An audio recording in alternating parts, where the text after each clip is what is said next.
L'espace des inventions a pour mission d'éveiller l'intérêt des enfants pour la culture, les sciences et la technique, entre autres notamment. Et comment est-ce que cette institution a évolué depuis 2019? Quelles sont les questions qu'elle se pose en matière de numérique? On va donner la parole tout de suite à sa directrice, Emmanuelle Giacometti, qui va venir nous en parler.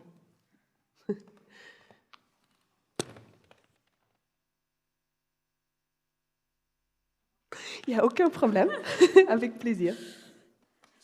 Bien, bonjour à toutes et tous, merci. Je n'avais pas tout à fait réalisé que c'était à moi.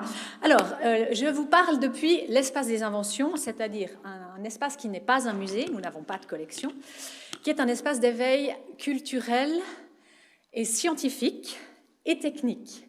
Donc, ça veut dire que parmi nos missions, nous avons ce travail d'éveiller l'intérêt, de sensibiliser, en particulier les enfants, à ce qui est technique et scientifique. Donc, ce qui est numérique, on a aussi, nous, cette autre facette qui est d'en parler pour intéresser, pour éveiller la curiosité, pour lancer des questions à ce public-là. Voilà. On a une petite institution, 6 équivalents temps plein. C'est important, les questions d'échelle quand on parle de n'importe quel projet, mais alors en plus quand on parle de projet numérique. Moi, j'ai plusieurs choses. Enfin, numérique, c'est un vaste mot. Je n'étais pas là hier, j'imagine que vous en avez parlé. Ça couvre un champ de choses tellement différents qu'il faut faire un peu des sélections. Nous, on a effectivement déposé un projet auprès du canton de Vaud dans le cadre des projets de transformation à la suite du Covid, qui était un projet, à mon sens, tout à fait simple. C'est-à-dire qu'il s'agissait de changer notre site web qui était vieillissant et en particulier qui ne se comportait pas très bien à la lecture avec le téléphone portable. Et on n'avait pas de billetterie en ligne, on n'y avait jamais pensé, mais pendant le Covid, on s'est rendu compte que c'était un outil potentiellement assez utile.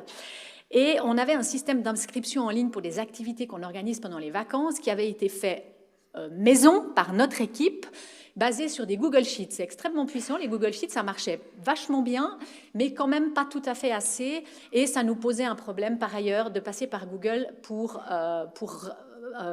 recueillir ces inscriptions.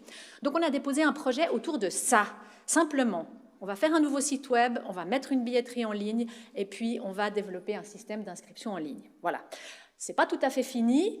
Et quelqu'un de ma connaissance qui travaille dans l'IT me disait « Les projets informatiques, ça va toujours bien jusqu'à la mise en production. » Je confirme.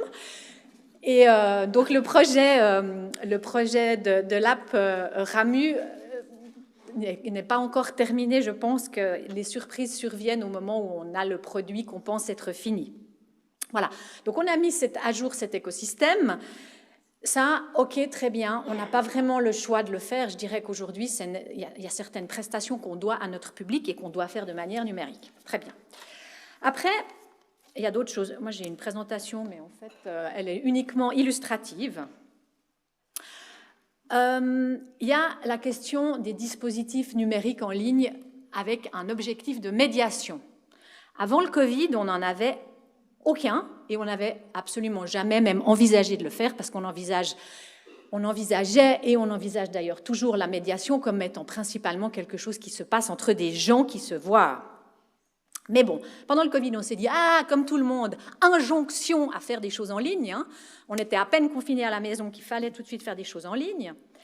Donc, on a commencé par faire les choses les plus bêtes possibles, c'est-à-dire qu'on a mis en ligne des contenus qu'on avait déjà, qu'on avait prévu d'utiliser sur place, faute de pouvoir être sur place, on les a mis en ligne. Très bien, c'est facile, c'est simple. Ça pose assez peu de problèmes.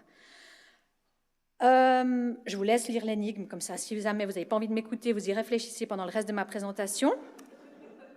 Après, on a eu l'occasion, avec la HEIGVD, de développer un projet de médiation en ligne, qui est en ligne aujourd'hui, donc vous pouvez aller voir, qui est un projet d'initiation à la robotique. Un robot, c'est quoi? Quels sont les différents éléments qui composent un robot? Eh bien, grâce à ce jeu, qui est une forme d'escape game en ligne, vous allez venir dans chacune des pièces du jeu, sélectionner un des éléments d'un robot pour pouvoir constituer votre robot pour finaliser une mission qui vous est donnée au début du jeu. Alors, on est très content de ce projet, c'est la première fois qu'on faisait ça. mais c'est aussi la première fois qu'on a un outil maintenant de médiation qui existe à la fois pour les privés, à la fois pour les scolaires, qui est en 4 langues, c'est formidable, mais il est dans la nature.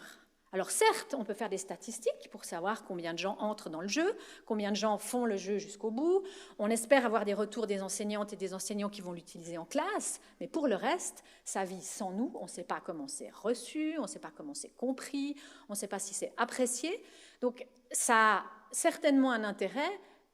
Moi, je me réjouis d'attendre et de voir un peu dans les mois qui suivent ce qu'on arrive ce qui revient vers nous de cette expérience, qui, ceci dit, au plan technique, s'est extrêmement bien passé, mais on a travaillé avec l'équipe de Daniel Rappeau de l'Institut d'ingénierie des médias dont on a parlé tout à l'heure.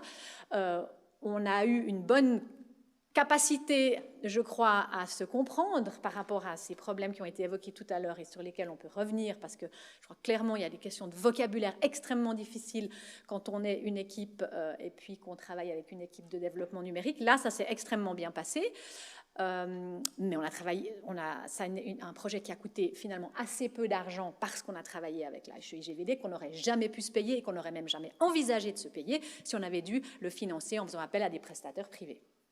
Voilà. Maintenant, il y a autre chose qui me tient particulièrement à cœur, c'est l'utilisation des dispositifs numériques fixes dans les expositions. Nos expositions, c'est des expositions par définition interactives. Quand je dis interactives, ça ne veut pas dire que c'est des dispositifs numériques, ça veut dire qu'on essaye de mobiliser physiquement les visiteurs dans la découverte des contenus de l'exposition. Faut viser si on veut utiliser du numérique. Moi, il y a une chose qui m'exaspère, c'est d'imaginer que être innovant, c'est utiliser des technologies de pointe, qu'elles soient numériques ou pas d'ailleurs. C'est pas vrai. Être innovant, c'est réfléchir au contenu que vous voulez transmettre, comment vous voulez le transmettre, à ce que vous voulez faire et à utiliser la bonne technologie pour le faire. Et bien souvent, ça n'est pas une technologie numérique. Les technologies mécaniques, elles donnent d'excellents résultats. Nous, on a vraiment cette philosophie depuis 20 ans de toujours réfléchir à la pertinence de l'utilisation de l'outil technologique ou technique qu'on utilise. Et là, c'est vrai aussi pour le non-numérique, de ne pas faire au plus compliqué ou au plus shiny parce qu'on pense que c'est bien. Et la technologie, elle est au service du message et elle ne doit pas être elle-même le centre du message. Ou alors, c'est que votre message, il est lié à elle, puis là, c'est une autre question.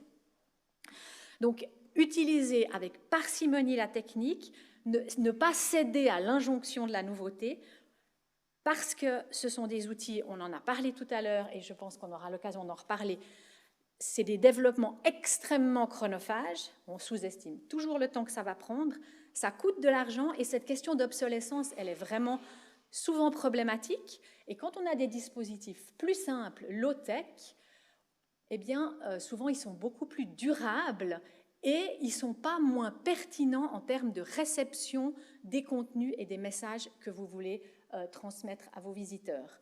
Donc, quand on est une petite équipe, qu'on a des moyens limités, nous, on n'a pas l'idée, on n'a jamais dit on ne veut pas de numérique ou on ne veut pas d'écran dans nos expositions, mais si on met un écran, on sait pourquoi on le met, pourquoi on a choisi de faire comme ça et pas différemment, et pas parce qu'on pense que ça va donner un petit côté moderne ou à la pointe de l'expo, parce que votre côté à la pointe, il y a bien des chances pour que 2 ou 3 ans après, il ait plus tant l'air d'être à la pointe que ça.